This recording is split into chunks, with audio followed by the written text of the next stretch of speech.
হইচই প্ল্যাটফর্মে রিলিজ হওয়া web series নিখোঁজ 2। নিখোঁজের পার্ট 1 অর্থাৎ নিখোঁজ এই ওয়েব সিরিজটির সম্পূর্ণ কাহিনী আমার চ্যানেলে রয়েছে।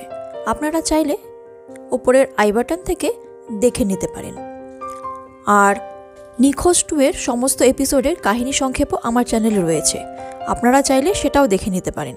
আজ আমি নিখোঁজ 2 এই ওয়েব সিরিজটির কাহিনী নিয়ে আলোচনা করছি।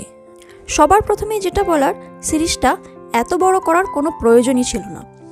8টির জায়গায় 4টি অথবা 5টি এপিসোডেই কিন্তু শেষ হয়ে যেতে পারত। অহেতুক টানা হয়েছে।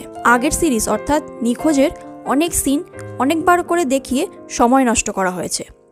অনেক জায়গাতে একই ঘটনা বারবার দেখিয়ে শুধু সময় বাড়ানোর চেষ্টা করা হয়েছে, যেটা অনেকটাই বিরক্তি সৃষ্টি করেছে। আর গল্পের কথা বললে প্রথমেই যেটা বলতে হয়, যতটা আগ্রহ নিয়ে নিখোঁজ 2 এর জন্য অপেক্ষা করছিলাম, সেখানে অনেকটাই আমি হতাশ হয়েছি।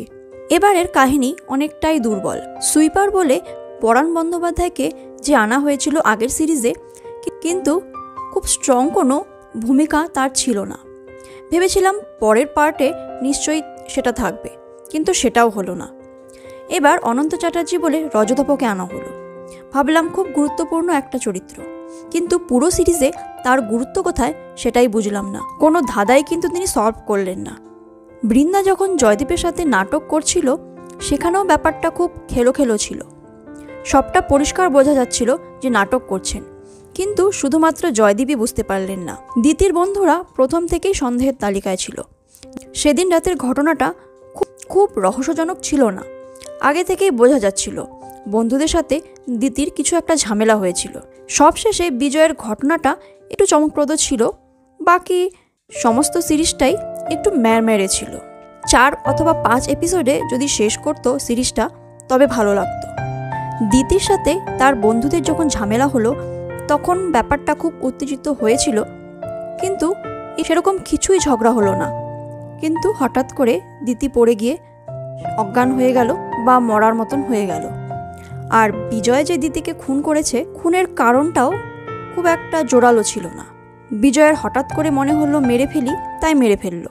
দিতিকে খুন করার সময় বিজয় মদ্যপ অবস্থায় ছিল, তবুও সে অতটা বুদ্ধি করে পাশের বস্তিতে গিয়ে স্কুটার জোগাড় করলো, জাল জোগাড় করলো এবং তারপর সেগুলোকে একসঙ্গে পেঁচিয়ে জলে ফেলে দিল। তো ব্যাপারটা একটু অদ্ভুত ছিল। সমস্ত কিছু শেষে আমি ভেবেছিলাম হয়তো সিরিজ শেষে চমকপ্রদভাবে দিতি বেঁচে ফিরে আসবে। আগের সিরিজ দেখে অন্তত আমার সেটাই মনে হয়েছিল, কিন্তু সেরকম কিছুই হলো না। সব মিলিয়ে সিরিজটি আমার একটু সাদামাটাই লেগেছে। আপনাদের কি দেখা হলো নিখোঁজ 2? যদি দেখে থাকেন অথবা গল্প শুনে আপনাদের যদি ভালো লেগে থাকে, তাহলে অবশ্যই কমেন্ট সেকশনে জানাবেন।